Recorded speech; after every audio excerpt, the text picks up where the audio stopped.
இது வந்து 3 அடி படிக்கட்டு, 4 அடி ஃபுல் 4 அடி லென்த்தில் இருக்கிற ஃபுல் டைல் எடுத்துருக்காங்க. 1/2 அடி கட் பண்ணியிருக்காங்க. அதை இங்கே சைடில் வந்துட்டு கட்டிங்க்காக யூஸ் பண்ணியிருக்காங்க. இந்த ரைசர் வந்து பார்த்திங்கன்னா 4x2 டைலில் 6 இன்ச் ரைசருங்கிறதுனால 4 பீஸ் வரும். இந்த மாதிரியும் போடலாம். டிஃப்ரெண்ட் ஷேடு காட்டலாம் நீங்கள்.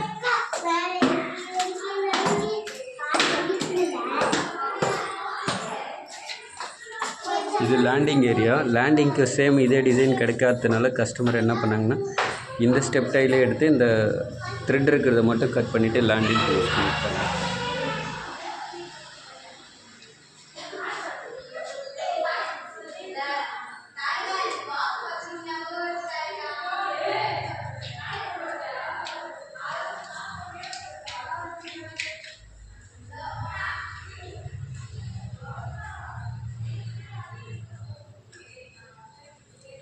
இது மொட்டை மாடி ரூஃப் கிட்ட.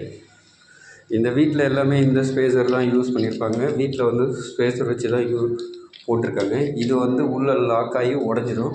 இது வந்து டைல் பெண்டு இருக்குன்னா அந்த இடத்துல நம்ம டைட் பண்ணும்போது அந்த பெண்டை வந்து நமக்கு ஈக்குவலைஸ் பண்ணி கொடுத்துரும். இது வந்து எல்லோ கலர் வந்து ரீயூசபிள், ஒயிட் கலர் வந்து டைல்குள்ளே உடஞ்சிடும். ஸோ டைலில் இந்த மாதிரி ஸ்பேஸர் யூஸ் பண்ணுறது நல்லது.